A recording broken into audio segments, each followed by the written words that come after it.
Baik, bismillahirrahmanirrahim. Alhamdulillahirabbil alamin wassalatu wassalamu ala nabiyyina Muhammadin wa ala alihi wa sahbihi wa sallama tasliman katsira amma ba'd. Assalamualaikum warahmatullahi wabarakatuh. Waalaikumsalam warahmatullahi wabarakatuh.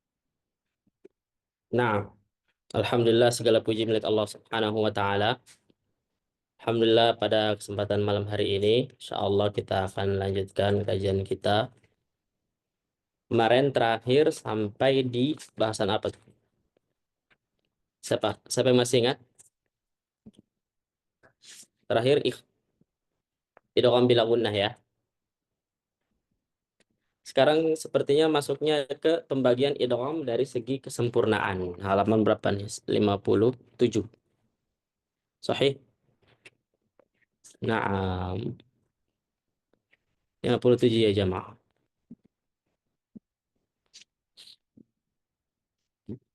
Baik. Bismillahirrahmanirrahim. Langsung saja kita mulai. 57. Lalu.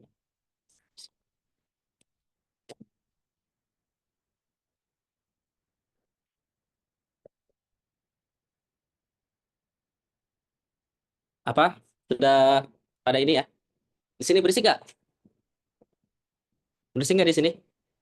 Aman, Ya, bersih. ya, insya Allah ada noise cancelling. Baik.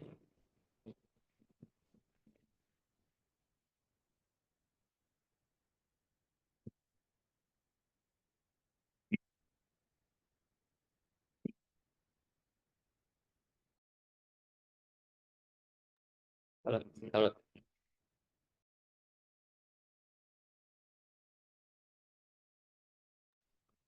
ya, jadi sekarang Ustadz akan mulai ke pembagian idgham dari segi kesempurnaan.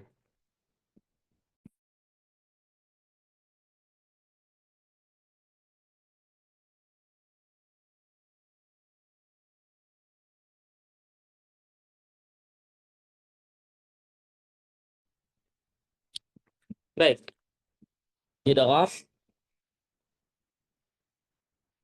dari segi kesempurnaan ya. Dia dibagi menjadi dua macam. Jadi ada namanya idgham kamil dan idgham nakis. Ya, idgham kamil dan idgham nakis. Baik. Apa yang dimaksud dengan idgham kamil? Nah, di sini tentu pembahasan ini biasanya adalah terjadi karena memang ada sifat terkait sifat kuat ya, yaitu idgham itu gunnah. Jadi huruf atau hukum idgham bi gunnah pada hurufnya yang 4 biyanmu ulima itu ada pembagian namanya idgham kamil dan idgham nakis. Walaupun sebenarnya ada juga yang membagi dalam qiraat lain seperti qiraatnya Imam Hamzah Al-Kufi itu membaca dua-duanya dengan idgham kamil. Ya, tetapi secara umum bahwa mayoritas qurra itu membaca dengan nun sukun atau tanwin yang bertemu dengan waw dan ya itu dibaca dengan idgham nakis. Ini mudah insya Allah. Dan akan terbahas juga insya Allah idgham kamil dan nakis itu pada bab idgham sendiri di dalam buku ini. Nah, idgham kamil artinya adalah berarti idgham yang sempurna. Dan ini asli dari idgham itu sendiri. Jadi idgham adalah dia kamil. Apa itu idgham kamil?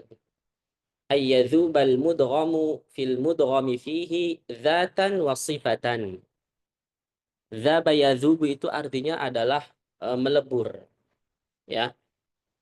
Meleburnya mudgham huruf yang pertama fil mudghami fihi pada huruf yang kedua dzatan wa sifatan. Baik itu zat dan juga sifatnya. Zat itu maksudnya apa? Zat itu maksudnya adalah huruf Makhraj. makhrajnya. Naam, sahih. Nah, jadi para jamaah sekalian yang dimuliakan oleh Allah Subhanahu wa taala, Yang namanya proses idgham itu mengikut sertakan dua bagian. Yang pertama adalah tentu huruf yang pertama dalam kasus ini adalah nun sukun atau tanwin. Yang disebut sebagai apa? Mudgham. Kemudian huruf yang kedua yaitu huruf mudgham fi, istilahnya adalah mil, maka nanti hurufnya di bawah ada berapa? Di sini ada 4 ya. Yang pertama tentu idgham bila gunnah itu sudah pasti kamil. Ra dengan lam. Kemudian juga dimasukkan 2 huruf pada idgham bi gunnah yaitu nun dan mim, itu juga termasuk idgham kamil. Berarti nun sukun atau tanwin bertemu dengan huruf nun, ra, mim dan lam itu diidghamkan secara sempurna, dzatan wa sifatan. Nah, ketika dzatan wa sifatan bihaitsu yasirani harfan wahidan musyaddadan, ya, di mana 2 huruf tadi akan menjadi satu huruf yang sempurna, musyaddadan. Musyaddadan di sini sempurna ya. Musyaddadan itu artinya adalah sempurna. Tasdidan kamilan, ya. Ya tadi, musyaddadan itu bertasdid, tasdid dan kamilan, yaitu sempurna pokoknya. Ya, gitu. Dan ini memang asli dari idgham itu sendiri, secara umum dia diidghamkan secara sempurna. Baik. Artinya huruf yang pertama ketika dia diidghamkan pada huruf yang kedua, maka tidak ada lagi tidak tersisa. Ya, yang namanya sempurna ya kan, berarti tidak menyisakan sedikit pun. Artinya melebur sempurna. Dalam bacaan insya Allah juga akan kerasa gitu. Maka tidak ada lagi nun sukun atau tanwin. Nggak ada nun sukun atau tanwin, maka di situ kan sifat apa atau apa yang akan disinggung terkait nun sukun atau tanwin, gunnahnya, maka tidak ada. Jadi langsung ke huruf yang kedua pengucapannya, karena kita tahu bahwa konsep idgham itu adalah 2 huruf yang menjadi satu huruf. Yartafi'ul makhraju anhuma. Ada yang hafal nggak ibarah itu? Bagi para guru tolong dihafal ya dengan istilah ini. Yartafi'ul makhraju anhuma irtifa'atan wahidatan. Nah, ini penting nih. Hafal nggak? Hah? Coba ikutin saya. Yartafi'ul makhraju anhuma. Yarti'ul يرتفع makhraju المخرج عنهما Yartafi'ul makhraju anhuma يرتفع مخرج عنهما irtifa'atan wahidatan. ارتفاعة واحدة Ingat ya, itu ibarah yang dipopulerkan oleh Dr. Aiman dalam At-Tajwid Al-Musawwar. Tetapi ibarah itu sebenarnya bisa kita dapatkan dari kitabnya Al-Imam Abu Amr Ad-Dani, Uthman bin Sa'id Ad-Dani, yang kita kenal sebagai siapa? Al-Imam Abu Amr Ad-Dani. Jadi itu ibarahnya Abu Amr Ad-Dani di abad ke-5.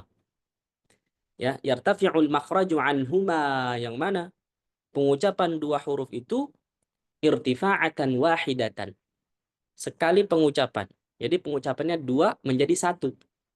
Berarti ingat ya, ketika kita membaca di sini min rabbihim, ya, maka di sini adalah yang kita ucapkan adalah huruf ra. Maka ini juga menjadi alasan kenapa ra di sini dibaca langsung tebal. Sebagian orang kan mungkin masih ada yang membaca dia begini, mir rabbihim, tipis gitu kan. Maka di sini dia tidak, mungkin di sini bisa dikuatkan dengan pemahaman idgham. Idgham itu kan artinya apa? Pengucapannya pada huruf yang kedua, sempurna. Gitu. Jadi harus dibaca langsung tebal. Mirra, mirra gitu. Jadi nggak ada tipis. Nggak ada nggak ada tipis. Mirra, mirra. Itu jelas insya Allah ya jamaah. Jadi nggak ada bacaan apa mir, tapi apa langsung tebal. Mir, karena dia idgham. idgham kamil. Maka di sini yang perlu diperhatikan adalah sebagian orang masih ngayun di sini. Mir rabbihim ini jangan. Maka saya tentu biasanya menekankan kepada murid-murid yang talaqi, yang belajar, yang tahsin, yang belajar tadrib, itu langsung aja ditasydidkan, jelaskan. Mirra, nggak ada masalah. Karena ra di situ bertasydid. Mirra, nggak ada masalah. Apakah harus dihentak, Ustadz? Kalau bahasanya adalah dengan tasydid, maka nggak ada masalah dihentak. Yang penting hentaknya bukan menjadikan huruf ini tidak mengalir. Karena ra, bagaimanapun dia tasydid, tapi dia punya sifat tawassut. Masih mengalir. Mirra. Saya tidak menyuruh membaca dengan mir rabbihim. Tidak sekencang itu.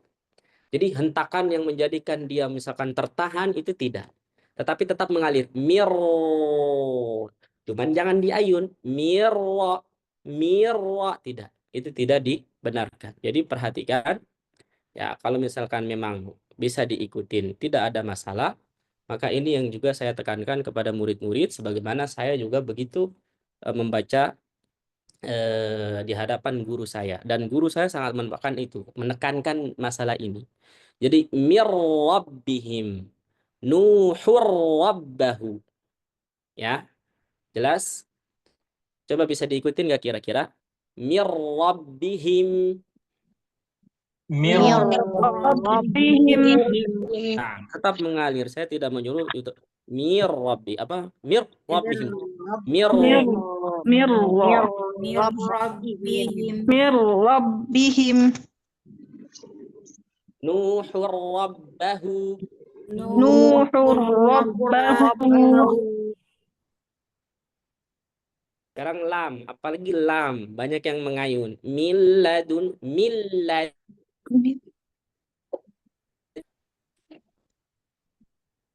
Silakan. Ladunhu. Baik, Min ladunhu. internet saya putus-putus ya? Ya. Maaf. Baik, lanjut insyaallah. Wailul likulli. Wailul likulli. Nah, membaca wailul li sama dengan kulli. Sama atau beda? Sama. Wailul li. Ini kan ada 2 kali lam kan? Ya. Kalau lam yang pertama, ini kan dia bertasydid karena idgham. Betul nggak? Betul. Kalau kulli ini bertasydid memang asli katanya bertasydid, bukan dari proses Idgham. Tetapi cara bacanya sama atau beda? Sama. Perhatikan. Jangan mentang-mentang dia proses idgham, Ustadz. Berarti harus agak ditahan. Wailul likulli. Itu salah. Nggak ada kaidah begitu. Maka bacanya gimana? Sama aja. Wailul likulli humazatil lumazah. Tasydid. Jelas maksud saya? Coba ikutin lagi. Baca. Wailul likulli humazatil lumazah. Silakan. Wailul likulli humazatil lumazah. Nah, itu dia ya jemaah. Hati-hati ya. Untuk lam jangan diseret. Nun sama mim udah insyaallah. Ni'matin. Sekarang nun. Min ni'matin. Ni'matin. Amanatan nu'asa. Amanatan nu'asa. Mimma'in.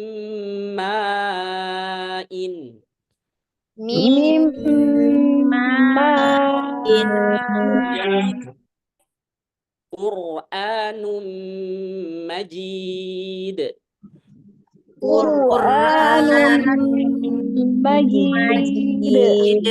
Baik, mudah insyaallah ya jamaah. Ya, mudah insyaallah. Kemudian apa namanya? Syekh Abdul Fattah Al-Marsafi itu mendefinisikan idgham kamil adalah sebagaimana yang ada di footnote.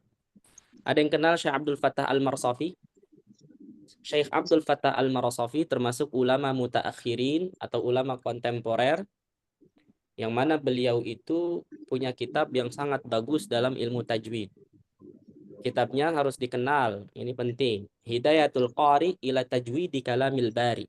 Apa? Hidayatul Qari ila Tajwidi Hidayatul Qari. Kalamil Bari. Ini termasuk salah satu kitab yang para praktisi tajwid itu tidak boleh, ya jangan sampai nggak kenal. Kitab ini ada 2 jilid, versi saya punya. Itu kitab yang bagus, versi lengkap. Hidayatul Qari ila Tajwidi Kalamil Bari. Ini ulama Mesir.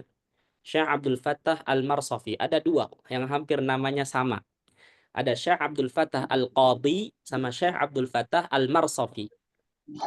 Kalau Syekh Abdul Fattah Al-Qadi itu Masya Allah, seorang ulama yang senior, yang mana beliau itu adalah salah satu yang mensyarah matan Syatibiyah, punya kitab namanya Al-Wafi fi Syarhi Syatibiyah. Itu bagus kitabnya.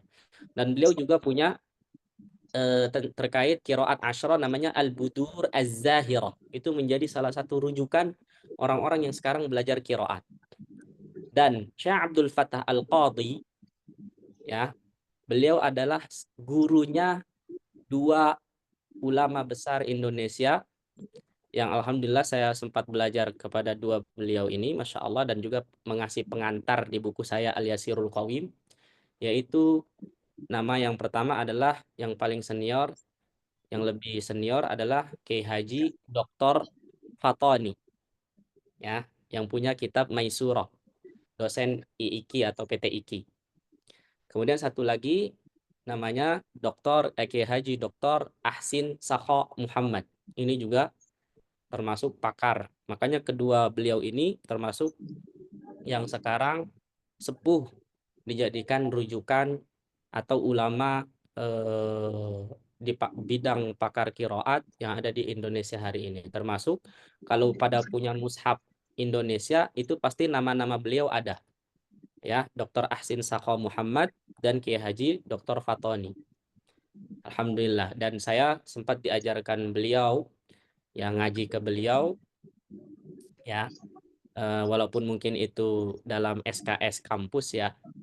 Dan alhamdulillah ketika saya nyusun Al-Yasirul Qawim, saya minta untuk dibaca-baca dan alhamdulillah direspon dengan baik sehingga saya dapat pengantar dari beliau-beliau. Alhamdulillah. Mudah-mudahan Allah berikan keberkahan insya Allah. Nah itu guru-gurunya dulu ketika beliau itu dulu S1-nya di Madinah. Nah untuk Kiai Haji Dr. Fatoni dulu S1-nya di Madinah. Adapun Dr. Ahsin Sakho dari S1 sampai S3 itu di Madinah. Nah saat beliau dulu zamannya masih kuliah, guru beliau, dosen beliau adalah Syekh Abdul Fattah Al-Qadi. Nah itu dia. Jelas ya? Baik. Selanjutnya adalah mim. Mim ma'in. Ini mudah insya Allah. Quran, itu udah semua contohnya ya. Tadi saya ingin menerjemahkan apa versi Hidayatul Qari. Ya, di sini dijelaskan. Kalau yang punya buku sebelumnya mungkin agak typo ya. Ini sudah saya revisi di cetakan sekarang. Suqutul mudghami dzatan wa sifatan bi idghamihi fil mudghami fih. Nah, sebenarnya maknanya sih kurang lebih sama. Yang namanya idgham kamil itu adalah mudgham itu melebur. Sukut itu artinya apa namanya? Lenyap, jatuh, melebur. Huruf yang pertama dzatan wa sifatan, baik secara makhraj zatnya dan juga sifatnya biidghamihi dengan dimasukkan atau dengan diidghamkan fil mudghami fihi. Wa bidzalika yasirul mudghamu wal mudghamu fihi harfan wahidan musyaddada. Nah, karena demikian tadi meleburkan, memasukkan huruf mudgham pada mudgham fi sehingga kedua huruf tersebut menjadi satu huruf. Ya, gitu. Dan ketika digabung tentu istilahnya dalam bahasa Arab apa? Musyaddada. Musyaddada itu artinya double.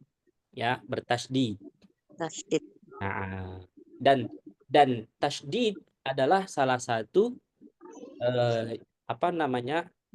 tanda baca yang itu dahulu siapa yang mencetuskan tasydid Khalil bin Ahmad Al-Farahidi. Farahidi.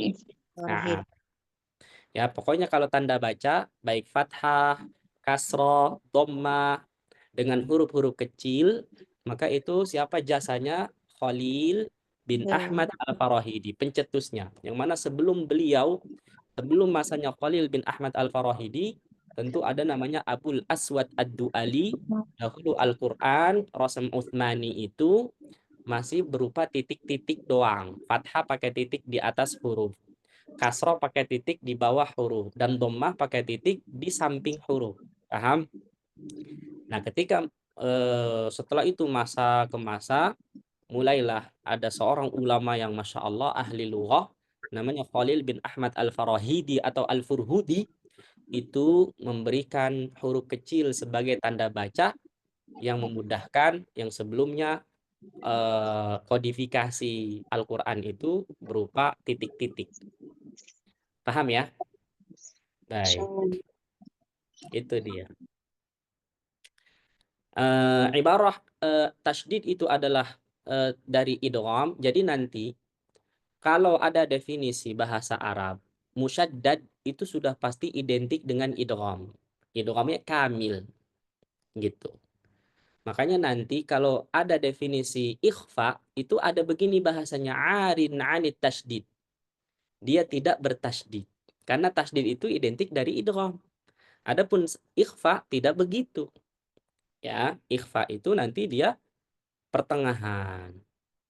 Ya. Baik ya jamaah.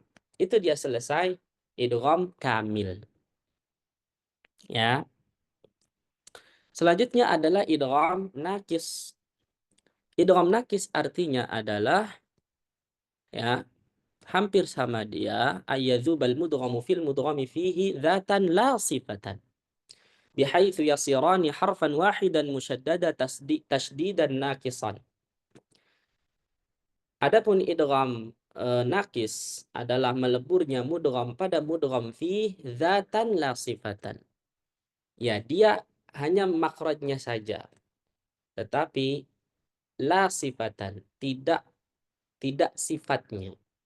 Sifat di sini ternyata ada sifat yang masih tersisa, masih ada pada huruf mudgham, pada huruf pertama. Sehingga ketika dia dileburkan, ia melebur. Tetap ya, idgham itu adalah melebur, dimasukkan huruf pertama pada huruf yang kedua, tetapi dia tidak sempurna. Akhirnya apa? Ketika tidak sempurna, berarti masih ada sisa dari huruf yang pertama. Saya mungkin ini ngajarnya sebentar ya, nggak bisa lama insya Allah. Gitu, mungkin selesai ini aja insya Allah. Ya, jadi begitu ya jamaah. Tolong diperhatikan bahwa ketika melebur huruf yang pertama pada huruf yang kedua pada idgham nakis, maka huruf yang pertama ini memang tetap melebur.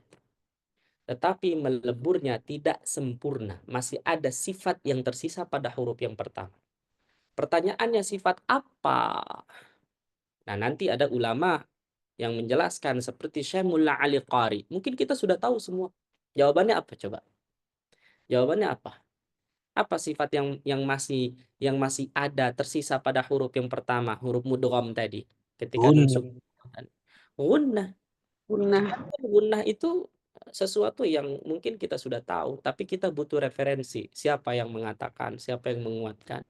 Maka di sini diantara cukup kita merujuk kepada Syekh Mullah Ali Qari. Syekh Mullah Ali Qari ini Masya Allah seorang ulama yang sangat mendetail dalam membahas sesuatu. Beliau juga punya beberapa karya tulis yang lain selain dalam bidang ilmu tajwid. Ya, ini juga bagus gitu. Beliau bilang begini, ya. Annal idghama ma'al gunnah fil wawi wal ya ghairu kamilin. Sesungguhnya idgham, ya, idgham bi gunnah kata beliau fil wawi wal ya, ketika dia dileburkan pada huruf wawu dan ya, nun sukun atau tanwin, ghairu kamilin, itu tidak sempurna. Kenapa tidak sempurna? Beliau bilang min ajlil gunnatil baqiyati ma'ahu. Ya, karena adanya gunnah yang tersisa ma'ahu pada nun sukun atau tanwin atau pada huruf yang pertama. Nah, itu dia. Masih tetap ada gitu, masih eksis, masih kuat. Nah, maka salah satunya adalah kenapa gunnah itu masih tersisa pada huruf yang pertama ketika bertemu waw dan ya? Ya karena tadi gunnah itu ternyata sifatku kuat. Sifat apa? Sifat kuat. Maka di sini muncullah sebuah kaidah bahwa yang namanya idgham pada dasarnya terjadi ketika huruf yang pertama itu lemah diidghamkan pada huruf yang kedua yang lebih kuat. Itu kaidahnya. Ketika dibalik misalkan huruf yang kuat diidghamkan pada huruf yang lemah, apakah bisa? Maka jawabannya bisa, tetapi tidak sempurna. Oke? Jelas sampai sini kaidahnya? Ya, pada dasarnya idgham itu terjadi ketika huruf yang pertama itu lemah, dan huruf yang lemah biasanya diidghamkan pada huruf yang lebih kuat. Kalau dibalik misalkan, ya itu tidak bisa. Kalaupun misalkan bisa diidghamkan, maka tentu huruf yang pertama ini masih menyisakan sifat kuat. Ya, apa itu? Ya, diantaranya sifat-sifat kuat itu para ulama ya dalam masalah idgham nakis ini 3. Yang pertama adalah sifat itbaq, yang kedua sifat isti'la, berarti sifat itbaq dan isti'la ini adalah sifat kuat ya jemaah. Satu lagi adalah gunnah. Jadi ada 3. Jelas sampai sini? Hanya itu aja idgham nakis. Selebihnya tidak ada. Maka selebihnya kembali kepada kaidah awal, berarti idgham itu dominan kamilan, sempurna. Ya, gitu. Baik ya jamaah. Sampai sini bisa difahami? Sekarang, apa saja hurufnya? Udah jelas tadi, yaitu huruf waw dan ya dan waw. Nah, maka ketika kita membaca nun sukun atau tanwin ketika bertemu waw dan ya, maka seakan-akan kita itu membaca seperti idgham kamil sebenarnya. Contoh misalkan mayyaman, mayya. Ya, kita baca aja gitu. Mayya misalkan. Itu bisa aja. Ya, walaupun ada juga yang baca demikian. Famayyaman min waliyyin wala nasir. Ya. Tetapi karena dia masih dalam kategori biwunnah, masih adanya gunnah, maka tentu kita membacanya dengan tetap menjaga gunnah dari khayshum. Jelas ya? Dari mana? Khayshum. Jadi bacanya harus ada gunnah. Miwa. Miwa. Nah, gitu. Kemudian mayya. Nah, berarti di sini para ulama ada yang membagi bahwa dalam pengucapannya itu presentasinya di hidung dan di mulut. Ya, berbeda dengan kamil itu seakan-akan hanya di mulut saja karena nggak ada gunnah kan. Kalau di sini masih ada gunnah. Seperti itu. Ya, dahulu ya sebelum masa Imam Ibnu Al-Jazari itu masalah ini tidak dikenal sebagai idgham nakis, tapi disebut sebagai ikhfa. Ya, ketika nun sukun atau tanwin bertemu dengan waw dan ya, itu dibilang apa? Ikhfa. Ya, dibilang apa? Ikhfa. Coba lihat footnote 146. Ya, bahwa para ulama, sebagian ulama sebelum Imam Ibnu Al-Jazari, seperti siapa di sini disebutkan? Al-Imam Abu Amr Ad-Dani, Al-Imam As-Sakhawi, ya, muridnya Al-Imam Asy-Syatibi, Al-Imam As-Sakhawi itu. Ya, beliau mengatakan bahwa hakikat dari gunnah nun sukun atau tanwin pada huruf waw dan ya itu menjadi ikhfa, bukan idgham. Ya karena dia tidak melebur sempurna, berarti kalau ada gunnahnya namanya ikhfa. istilah idgham hanyalah majaz atau metafora gitu kan, kiasan. Untuk itu istilah yang lebih tepat untuk sifat guna yang tersisa pada mudgham adalah ikhfa gitu. Idgham artinya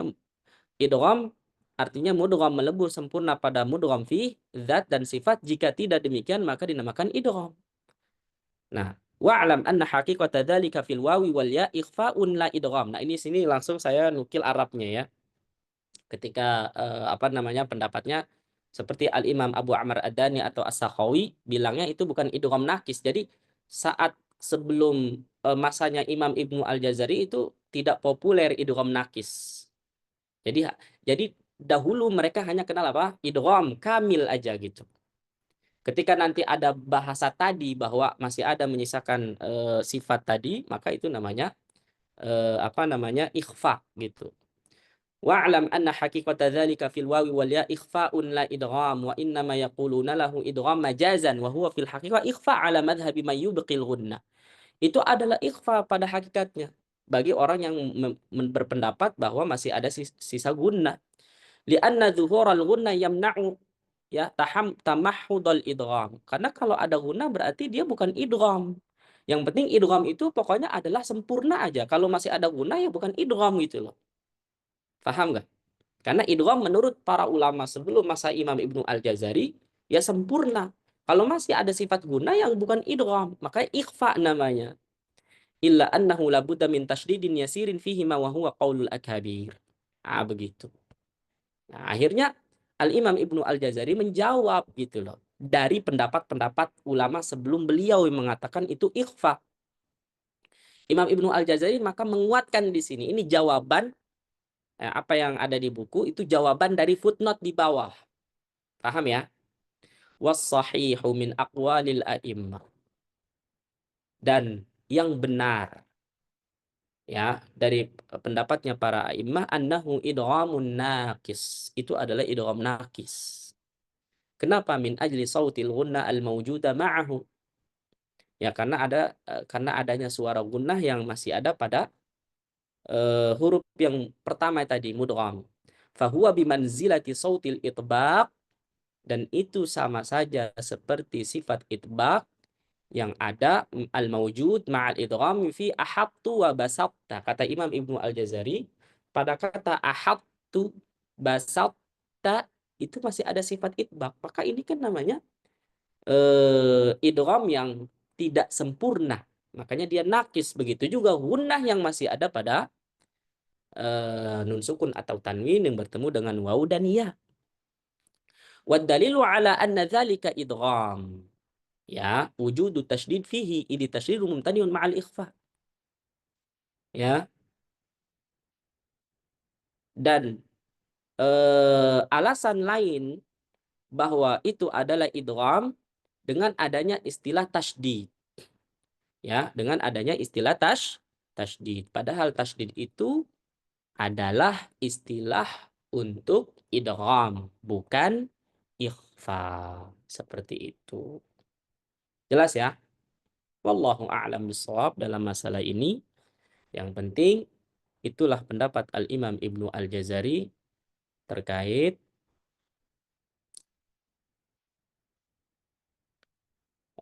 kasus ini. Assalamualaikum Afan Ustaz. Apakah ada dampak kesalahan membedakan antara idgham kamil dan idgham nakis terhadap makna ayat? Maksudnya gimana? Apakah ada dampak kesalahan membedakan antara idgham? Ya memang begitu bacaannya. Kalau masalah kesalahan terhadap makna, bukan masalah makna atau tidaknya, tapi begitulah riwayat yang sampai kepada kita. Paham? Karena Al-Quran itu adalah sunnatun mutabba'ah. Jadi Al-Quran itu adalah suatu bacaan yang harus diikuti cara bacanya, periwayatannya. Sehingga tugas kita adalah bagaimana membaca sesuai apa yang sampai kepada kita dari guru-guru kita. Baik itu kuat secara periwayatan, talaqi, atau juga tertulis dalam kitab-kitab tajwid yang ditulis oleh para ulama. Itu aja. Paham sampai sini? Kita kenal dengan dirayah wa riwayah. Itu. Ya. Maka ikutin saya coba. May ya'mal. Silakan. May ya'mal Wara.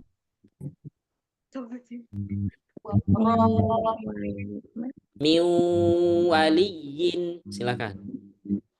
min Min waliyin. Min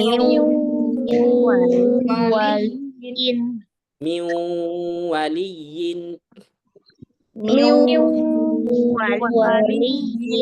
Ay yuti'i.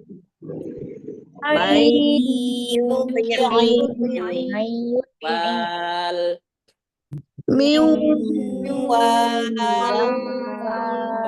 Terus ada gunnah. Nggak boleh nggak ada gunnah. Maka kalau wau langsung sempurna mulutnya. Miu langsung monyongkan aja. Miu. Miu.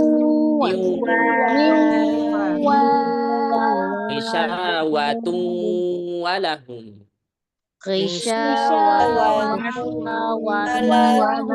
Liyu wala nasir.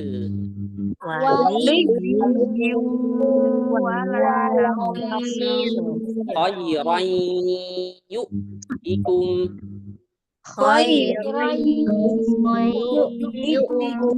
Liqaumin yatafakkarun.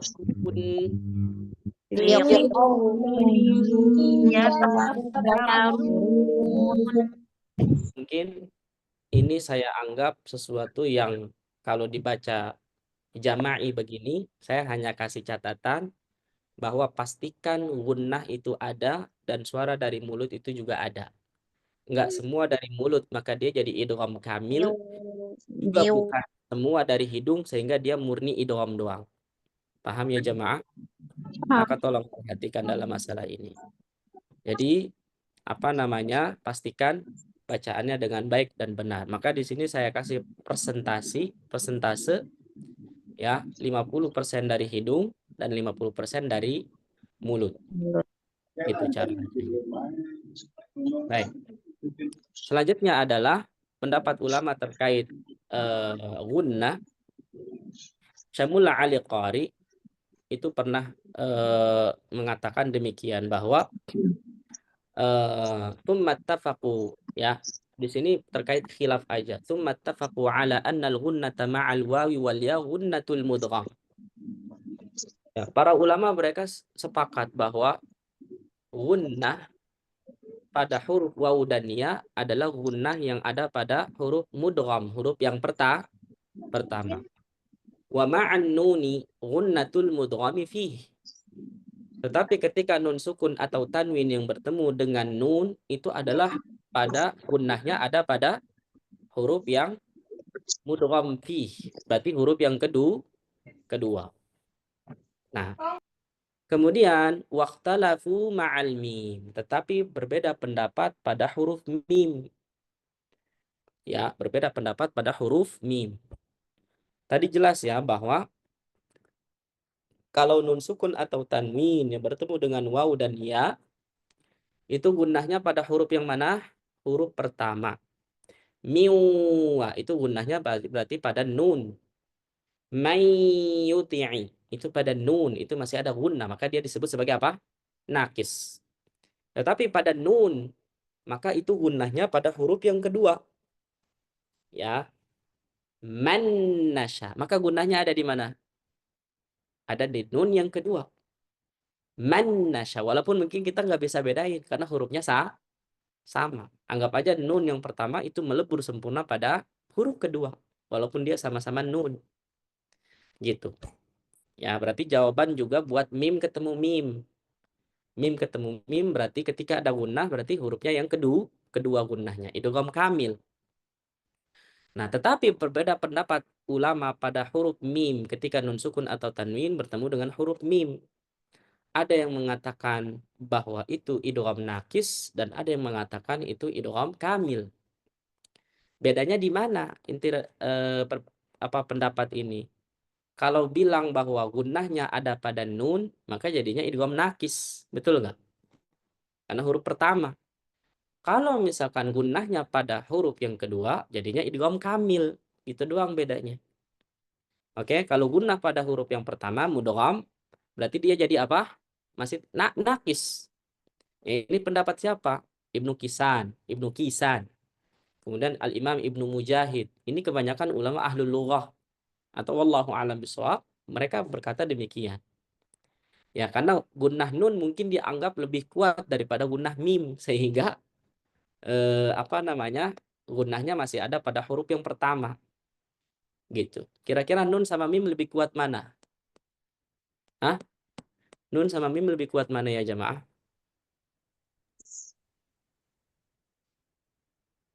Hah? Nun sama mim lebih kuat mana? Nun, Ustaz. Nggak ada yang lebih kuat. Nggak ada. Nun sama mim sifatnya Sama. sifatnya sama. Paham? Nun sama mim termasuk huruf yang sama sifatnya, beda makhrajnya. Kalau makhraj aslinya ya, ujung lidah dengan dua bibir. Tetapi dia sama-sama dari gunnah. Tetapi kalau kita urutkan semua sifatnya, baik dari jahar, baik dari istifal, baik dari tawassut, istifal, infitah, ya kan? Satu lagi gunnah, itu sama. Sehingga ketika huruf itu makhrajnya sama, maka dibedakan oleh sifat.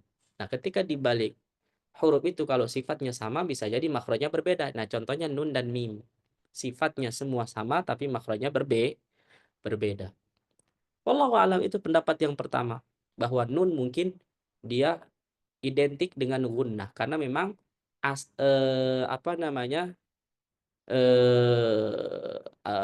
banyak bahasa bahwa nun itu aghannu, dia lebih gunnah daripada mim. Oke? Gitu. Kemudian yang kedua adalah kamil. Ada yang mengatakan itu kamil. Berarti ketika dikatakan kamil berarti gunnahnya pada huruf mim. Ini pendapat jumhur. Pendapat siapa? Jumhur. Nah, jadi terkait huruf kamil dan nakis itu semua sepakat bahwa yang waw dan ya itu nakis. Kemudian nun sama mim itu berbeda. Ada yang bilang kalau nun itu kamil juga dia para ulama sepakat, sedangkan mim itu ada yang berbeda pendapat, ada yang kamil dan juga ada yang bilang nakis. Dan kenapa saya blok di situ, berarti penyusun buku ini ideologinya mengamini kamil. Jelas? Karena itu tentu pendapat jumhur atau ulama mayoritas. Baik, sampai sini paham nggak? Kira-kira kamil atau nakis? Kamil. Ya, mau bilang nakis juga nggak ada masalah. Ya, bilang nakis juga tidak ada masalah. Baik, kesalahan yang sering terjadi. Ya, kesalahan yang sering terjadi pada hukum idgham bi gunnah dan juga mungkin idgham bila gunnah. Di sini idgham bi gunnah semua ya. Atau mungkin hukum idgham secara umum. Apa sih kesalahan yang sering terjadi? Satu, pada idgham waw dan ya sering dibaca idgham tanpa gunnah. Jadi seperti suara yang hanya ditahan di mulut saja. Nah, ini banyak terjadi. Idgham bi gunnah nakis waw dan ya itu hanya dari mulut. Mai. Jadi dari mulut doang. Mai.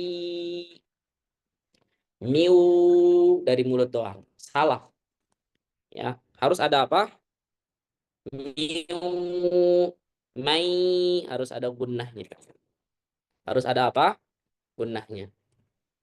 Selanjutnya adalah yang kedua, durasi gunnah idgham sering dibaca tergesa-gesa. Nah, ini ketika ada orang baca liqaumi yatafakkarun, harus ditahan. Liqaumi yatafakkarun. Ya. Itu kalau misalkan hanya huruf waw dan ya ya. Yang nomor 2 ini maksudnya adalah tandain. Durasi gunnah idgham sering dibaca tergesa-gesa ketika khususnya waw dan ya. Jadi, kalau kita nanti insya Allah belajar tingkatan idgham, tingkatan gunnah, bahwa tingkatan gunnah yang paling sempurna adalah pada kondisi dia bertasydid, musyaddadah. Ya, maka itu kamil. Ya, ketika dia nakis maka dia di bawahnya walaupun dia masih akmal tingkatannya, masih paling sempurna.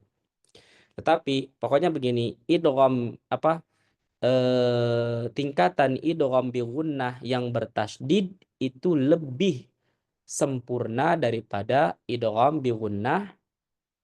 Maksudnya idgham bi gunnah bertasydid maksudnya kamil itu lebih sempurna tingkatan gunnahnya daripada idgham bi gunnah yang nakis. Walaupun itu dalam masih kategori apa tadi? Idgham akmal. Nah, ini saya ada di buku tadrib saya kasih apa namanya semacam tingkatannya. Aduh, lama juga nih. Ya.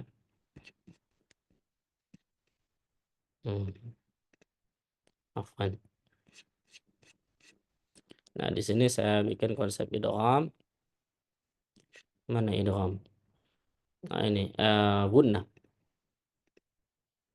Ya, ini. Nah, jadi gunnah akmal itu tentu yang paling sempurna adalah gunnah musyaddadah yang bertasydid. Apa aja gunnah musyaddadah yang bertasydid? Nun musyaddadah, mim musyaddadah, ya. Kemudian nun ketemu nun, mim ketemu mim, idgham mutamatsilain.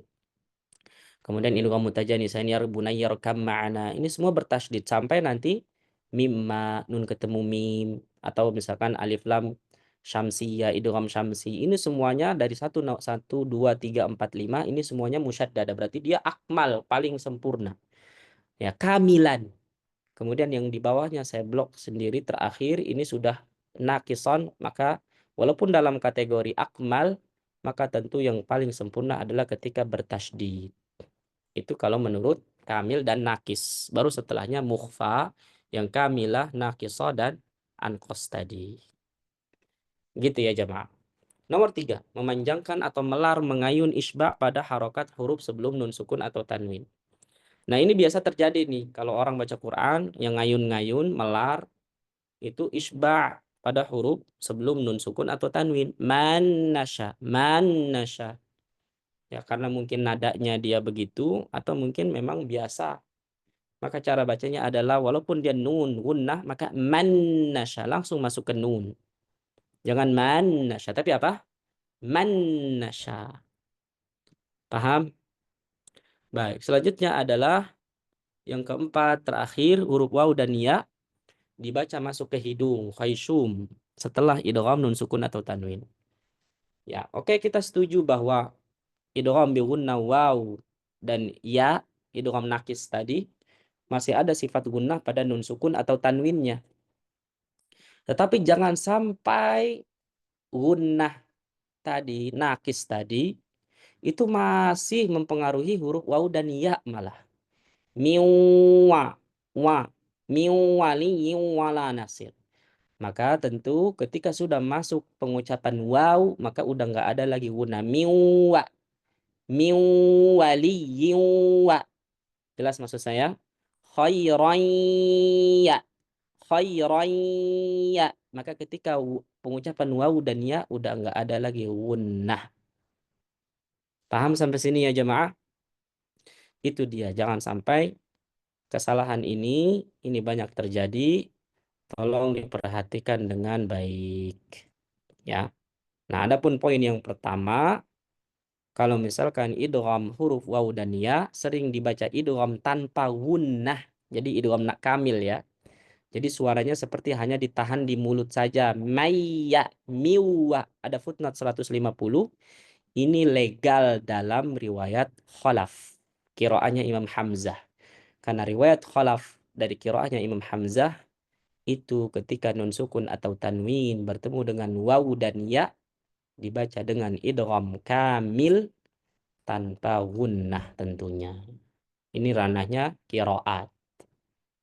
Begitu. Faman ya'mal mithqala dzarratin khairan yara. Wa man ya'mal mithqala dzarratin syarran yara. Bacanya begitu. Ya, wallahu a'lam bishawab.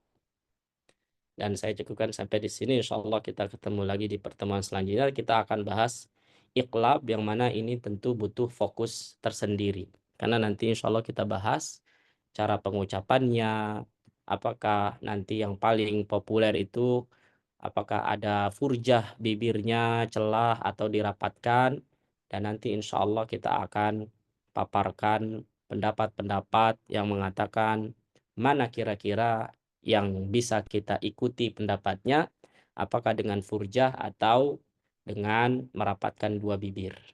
Harapan saya bagi yang baru maka itu tentu menjadi sebuah pelajaran penting. Tapi bagi yang sudah pernah mendengar, mengkaji, ikut kembali, maka tentu yang paling penting adalah selain murojaah dan tentu mengingat betul, menghafal kalau bisa referensi-referensinya atau hujah-hujah yang ada dalam buku, karena itu yang lebih penting.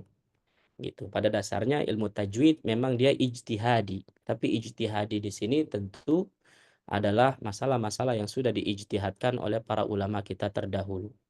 Sehingga ijtihadi bukan hari ini orang boleh siapapun menyusun, mengarang, atau ibaratnya membuat istilah-istilah yang baru. Nah, sebenarnya itu semuanya sudah ada dan tinggal kita ikutin. Begitu. Jelas ya? Kurang lebihnya saya mohon maaf. Subhanakallahumma wa bihamdika asyhadu an la ilaha illa anta astaghfiruka wa atubu ilaik. Assalamualaikum warahmatullahi wabarakatuh. Hayakum. Waalaikumsalam Waalaikumsalam warahmatullahi warahmatullahi wabarakatuh. Syukran Ustaz.